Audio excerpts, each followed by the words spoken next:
بسم اللہ الرحمن الرحیم۔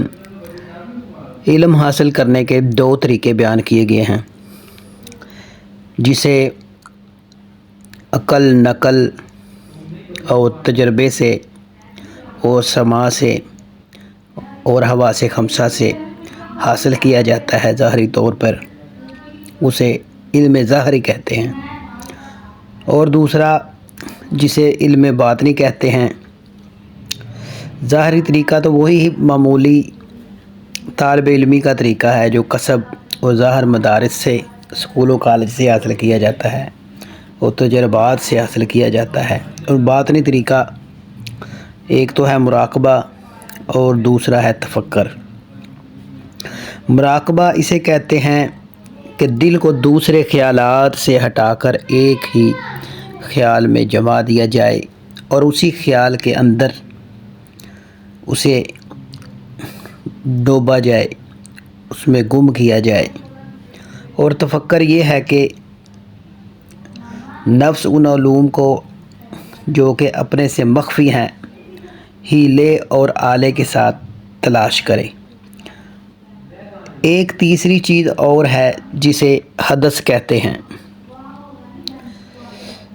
تفکر و حدث میں یہ فرق ہے کہ تفکر میں تو غور و خوض سے اور طبیعت پر زور ڈال کر کوئی بات معلوم کی جاتی ہے، اور حدث میں بغیر سوچے سمجھے، بغیر غور و خوض، بغیر آلہ یا ہیلا کے دفعتاً ایک بات قلب میں القاء ہو جاتی ہے، یعنی اچانک کسی بات کا قلب میں القاء ہو جانا حدث کہلاتا ہے۔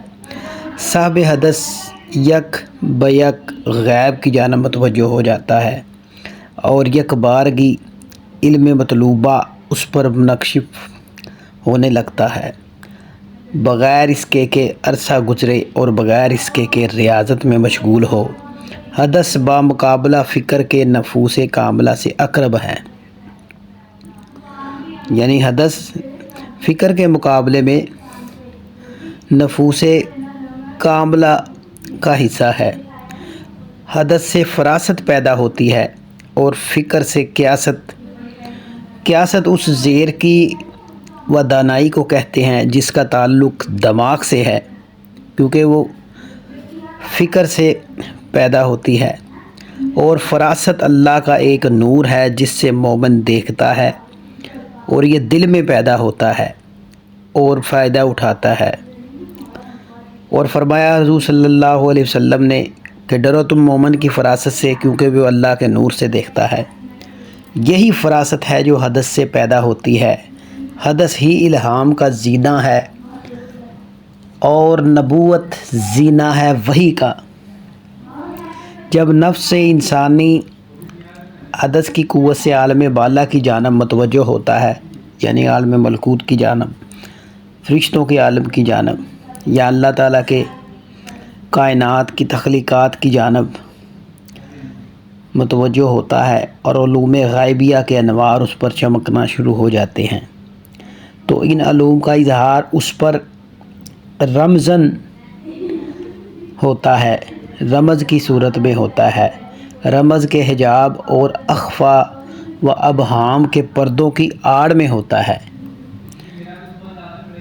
یعنی یکدم کوئی چیز ذہن میں آئی اور دل میں اس کا حدث ہو گیا، یعنی القاء ہو گیا، اور بندہ سمجھ جاتا ہے کہ یہ اللہ کی طرف سے ہے یا فرشتوں کی طرف سے ہے یا عالم بالا کی طرف سے ہے۔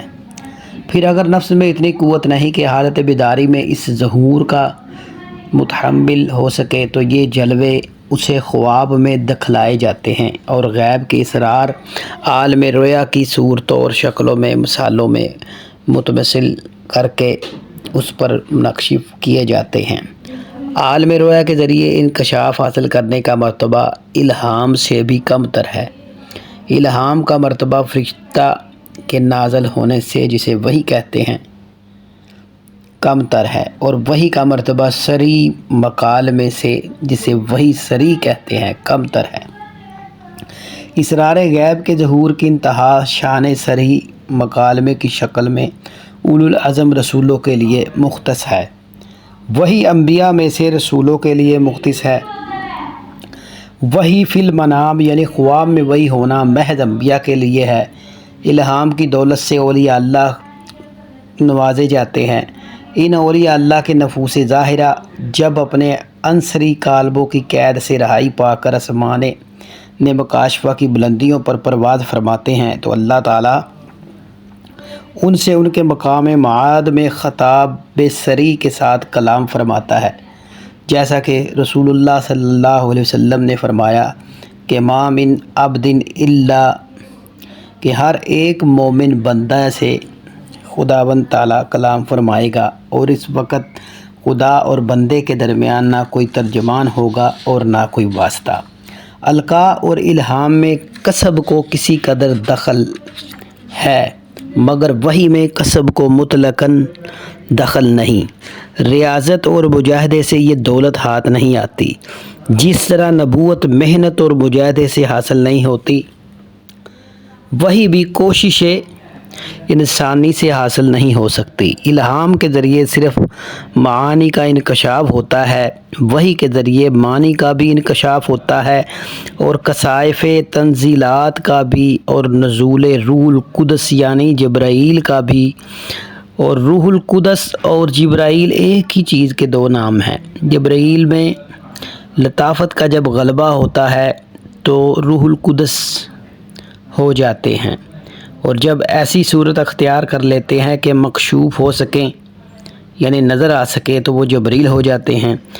جب وحی نازل ہوتی ہے تو روح القدس یا روح الامین معانی کو رسول کے قلب میں منقش کرتے ہیں، اور الفاظ و عبارت کو جبرائیل رسول کے کانوں میں القاء کرتے ہیں، پھر مسموع اور معقول کان اور دل کی راہ سے ذات رسول میں مجتمع ہو جاتے ہیں، اور رسول کی زبان و توجہ ان دونوں چیزوں کے فیضان میں مصروف ہو جاتی ہے، جیسا کہ اللہ تعالیٰ فرماتا ہے نازل بہ الروح الامین علی قلبک لتکون من المنذرین بلسان عربی مبین، کہ روح الامین نے یعنی جبرائیل نے اپنی شان لطافت سے اس کو تمہارے قلب پر نازل کیا ہے تاکہ تم عذاب الہی سے ڈرانے والوں میں سے ہو، اور اس کو عربی زبان میں جو سب زبانوں میں روشن اور بین ہے نازل کیا۔ انبیاء وحی کی قوت سے ان چیزوں کو دیکھ لیتے ہیں جن چیزوں کو اولیاء اللہ الہام کی قوت سے نہیں دیکھ سکتے۔ انبیاء کلمات وحی کو اپنے کانوں سے سنتے ہیں، معنی کو دل میں سمجھتے ہیں، فرشتوں کو آنکھوں سے دیکھتے ہیں، حالانکہ الہام میں سوائے انکشاف معنی کے اور کچھ نہیں ہوتا۔ وہ القائے رحمانی ہے جو حق تعالیٰ کی جانب سے بلا کسی واسطے کے بندے کے قلب پر وارد ہوتا ہے، یعنی جسے القائے صبوحی کہتے ہیں۔ اس کا اثر یہ ہوتا ہے کہ بندہ اپنے آقا کی جانب رجوع کرتا ہے۔ القاء کو داعی اللہ بھی کہتے ہیں۔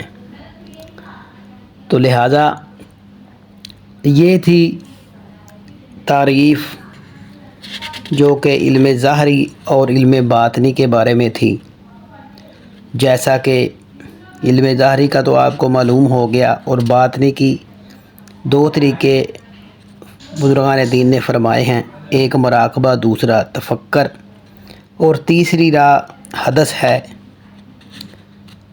یعنی یکا یک کسی چیز کا دل میں بغیر غور و ہوش کے، بغیر زور کے، کوشش کے، مجاہدے کے دل میں القاء ہو جانا، اور دل کا اسے حاصل کرنے کے بعد مطمئن ہو جانا اور اسے اللہ کی طرف سے سمجھنا، یہ حدث ہے۔ اور حدث سے فراست پیدا ہوتی ہے، فکر سے قیاست پیدا ہوتی ہے۔ قیاست اس زیر کی اور دنائی کو کہتے ہیں جس کا تعلق دماغ سے ہے۔ فراست اللہ کا ایک نور ہے جس سے مومن دیکھتا ہے، اور وہ دل میں پیدا ہوتا ہے۔ یہی فراست ہے جو حدث سے پیدا ہوتی ہے۔ حدث ہی الہام کا زینہ ہے، اور نبوت زینہ ہے وحی کا۔ جب نفس انسانی حدث کی قوت سے عالم بالا کی جانب متوجہ ہوتا ہے تو اس پر غیبی انوار و تجلیات چمکنا شروع ہو جاتی ہیں، اور ان سب علوم کا اظہار اس پر رمزن ہوتا ہے، اخفاً اور ابہاماً کے پردوں کی آڑ میں ہوتا ہے، ڈائریکٹ نہیں ہوتا، یعنی اسے یکا یک کسی چیز کو دیکھ کے وہ چیز سمجھ آ جاتی ہے۔ تو لہذا اگلی نشست میں ہم انشاءاللہ فراست کے بارے میں مزید بات کریں گے کہ فراست کیا ہوتی ہے، یہ کس طرح پیدا ہوتی ہے، اس کا تعلق ہمارے ایمان سے ہے، معرفت سے ہے، اور کن کن چیزوں سے ہے، تاکہ انشاءاللہ ہم معلوم کر سکیں کہ اصل میں یہ فراست ہوتی کیا ہے۔ اللہ تعالی ہمیں سن کے اسے یاد رکھنے کی توفیق عطا فرمائے، آمین۔